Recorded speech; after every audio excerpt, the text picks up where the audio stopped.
Bonjour à tous et bienvenue dans votre émission Voyage en expertise mobilité. Aujourd'hui, nous posons la question suivante. Indemnité kilométrique ou véhicule de société, c'est quoi le bon choix? Lorsque l'un de vos collaborateurs doit se rendre chez un client, un fournisseur ou un bénéficiaire, vous avez deux possibilités. Soit vous lui confiez un véhicule de société, soit il utilise son propre véhicule et vous lui remboursez les kilomètres parcourus en fonction d'un barème.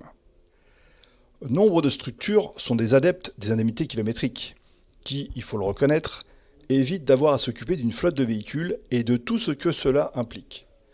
Je parle d'abord de choix de la marque, du modèle, de la motorisation, de la finition, du type de boîte de vitesse, couleur intérieure et extérieure.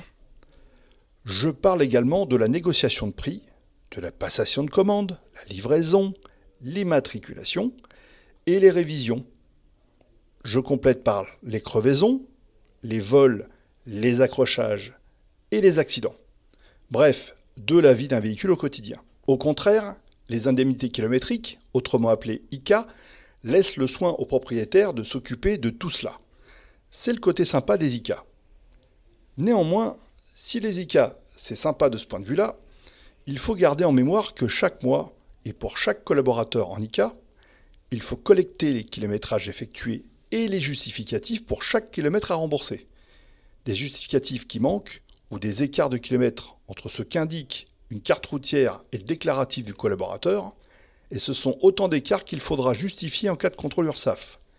Et donc, autant de risques de pénalité et de redressement.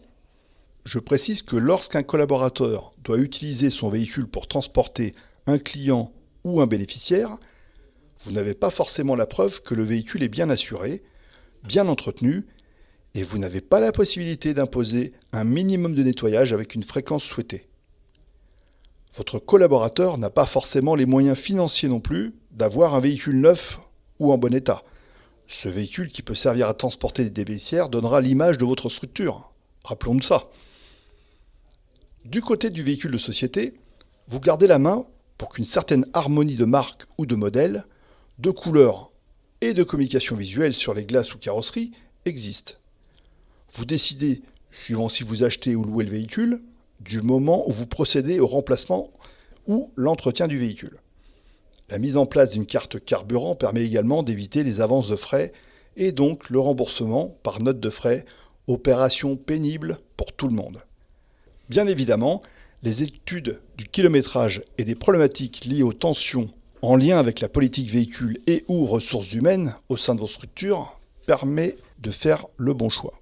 Pour terminer, concernant la gestion de ce parc véhicule au quotidien, si vous n'avez pas les compétences disponibles, les outils, le temps ou l'organisation en interne pour cela, vous pouvez faire gérer votre flotte par une équipe externe dédiée.